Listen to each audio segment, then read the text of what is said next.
이사야 44장 18절에서 20절입니다. 백성이 알지도 못하고 깨닫지도 못하는 것은 그들의 눈이 가려져서 볼 수 없기 때문이며 마음이 어두워져서 깨달을 수 없기 때문이다. 그런 사람에게는 생각도 없고 지식도 없고 총명도 없다. 고작 한다는 말이 내가 그 나무의 반토막으로는 불을 피워 그 불덩이 위에 빵을 굽고 고기를 구워 먹었지. 불을 떼고 남은 나무로는 가정한 우상을 만들었지.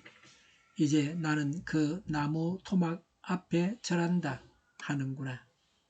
타고 남은 재료나 배를 채우려는 자들, 그들은 어리석은 마음에 미혹되어서 도움마저 받지 못한다.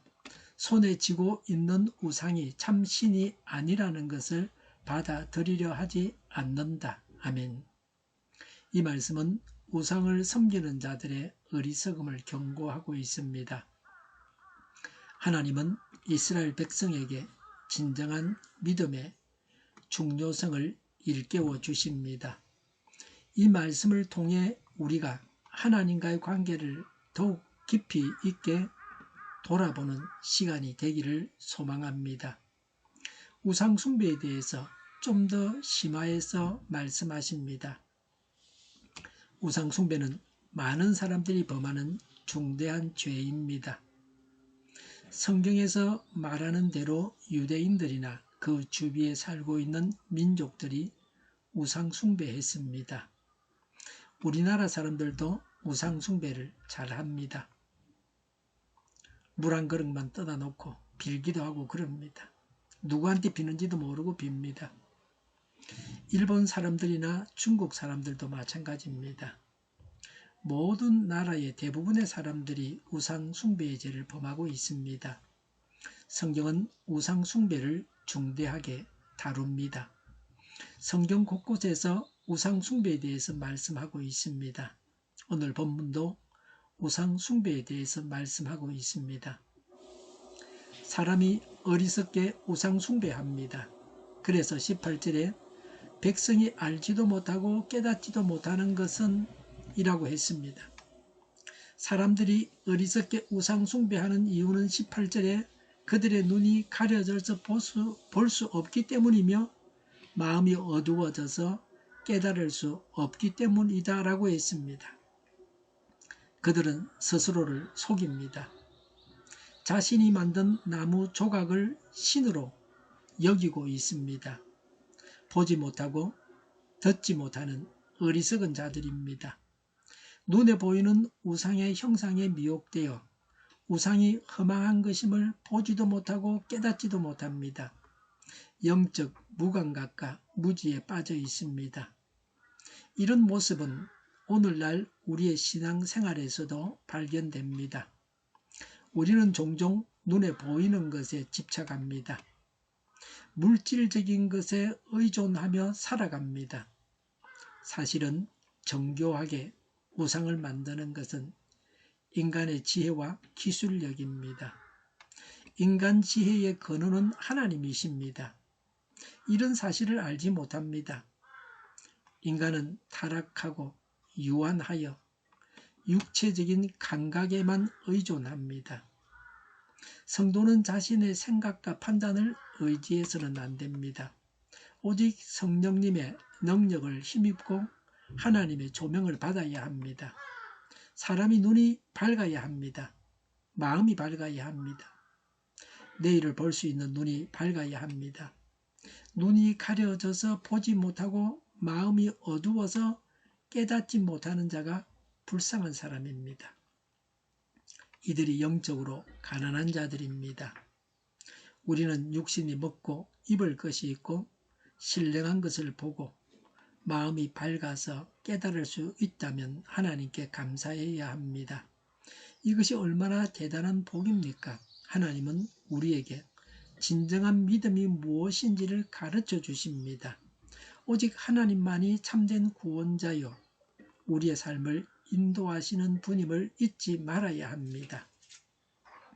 우상 숭배자의 실상을 말씀합니다. 19절에 그런 사람에게는 생각도 없고 지식도 없고 총명도 없다고 했습니다. 우상 숭배자들은 그들이 행하고 있는 행동을 살필 마음에 여유가 없습니다. 그들이 어리석은 행동을 하고 있다고 말할 정도로 지식이나 이해가 없습니다. 그들은 자신이 만든 것에 의존하면서도 그 우상이 결코 그들을 구원하지 못한다는 사실을 알지 못합니다. 왜 우상 숭배자들을 어리석다고 하는지 구체적인 사례를 말씀하고 있습니다. 19절에 고작 한다는 말이 내가 그 나무의 반토막으로는 불을 피워 그 불덩이 위에 빵을 굽고 고기를 구워 먹었지. 불을 떼고 남은 나무로는 가정한 우상을 만들었지. 이제 나는 그 나무 토막 앞에 절한다 하는구나 라고 했습니다. 아무 생각이 없습니다. 우상 숭배자들의 비상식적이고 비이성적인 면을 보다 구체적으로 강조해서 지적하고 있습니다. 20절에 타고 남은 재로 배를 채우려는 자들이라고 했습니다. 타고 남은 재로 배를 채울 수는 없습니다.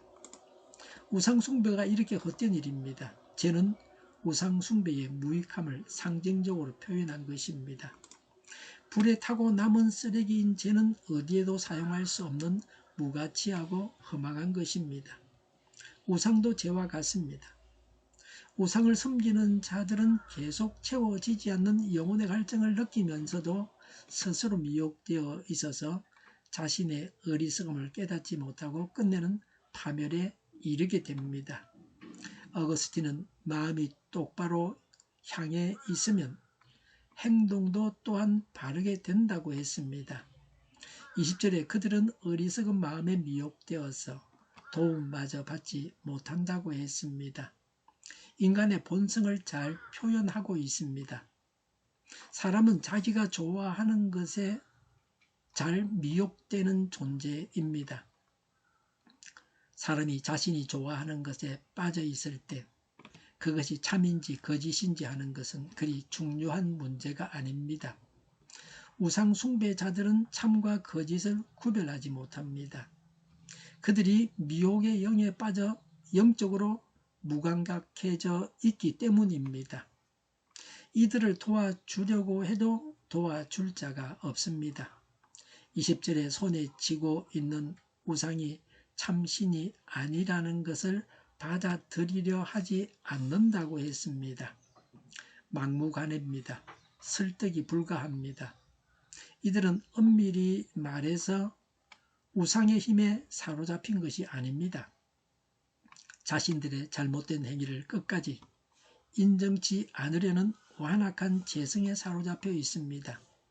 그래서 성도들은 눈에 보이는 우상의 위협보다는 우리 마음속에 자리 잡고 있는 보이지 않는 자신의 죄성의 세력을 더 경계해야 합니다. 그리고 더 나아가서 악한 영들을 경계하여 물리쳐야 합니다. 그들이 자기의 마음을 속이고 하나님이 아닌 다른 것에 의지하는 것이 얼마나 위험한지를 경고하고 있습니다. 우리는 하나님께서 주신 지혜와 분별력을 가지고 진정한 믿음을 지켜 나가야 합니다. 이 말씀을 통해 우리는 하나님과의 관계를 더욱 굳건히 하고 세상의 유혹에 흔들리지 않는 믿음을 세워 나가야 합니다. 눈이 있어도 보지 못하고 귀가 있어도 듣지 못하는 우상을 만들며 이를 경배하는데 이는 심각한 자기 기만이요 어리석은 일입니다. 참된 믿음이 중요합니다. 하나님은 이스라엘 백성에게 오직 하나님만이 진정한 구원자임을 상기시키고 물질적이고 일시적인 것에 의존하지 말고 하나님께 의지하라고 권면합니다. 하나님은 우리가 진정한 믿음을 가지고 세상의 유혹에 흔들리지 않도록 신앙의 분별력을 가져야 한다고 강조합니다. 하나님만이 우리의 삶의 중심이 되어야 합니다. 하나님은 우리가 의지해야 할 유일한 분임을 기억해야 합니다. 세상 것을 의지하지 않고 오직 하나님께만 우리의 마음을 두는 삶을 살기를 소망합니다. 하나님께서는 언제나 우리와 함께 하십니다. 하나님은 우리를 인도하시는 분이십니다. 이러한 믿음을 가지고 나아갈 때 진정한 평안과 기쁨을 누릴 수 있습니다. 우리는 영적으로 보지 못하고 깨닫지 못하는 어리석은 자가 되어서는 안 됩니다. 우리 속에 자리 잡고 있는 악한 재성에 사로잡혀서도 안 됩니다. 악한 정에 사로잡혀서도 안 됩니다. 바른 것을 듣고 배우고 깨달아서 지혜롭게 살아야 합니다. 그래서 하나님만 섬기는 지혜로운 자가 되어야 합니다. 기도하겠습니다. 우리에게 주신 교훈에 감사드립니다. 우리가 세상의 유혹에 흔들리지 않고 오직 하나님만을 의지하며 살아가게 하옵소서. 우리의 마음이 하나님께로 향하게 하시고 진정한 믿음을 지켜나갈 수 있도록 인도하여 주시기를 간구합니다.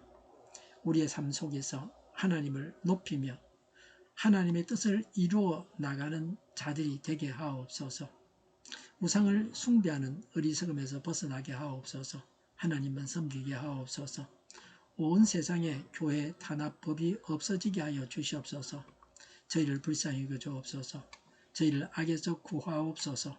하나님의 뜻이 이 땅에서도 이루어지게 하옵소서. 저희의 간구에 응답하여 주옵소서.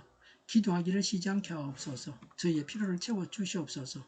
오늘도 차고 넘치는 복된 삶을 살게 하옵소서. 감사와 찬양을 하나님께 돌려드리며 예수님의 이름으로 기도드립니다. 아멘.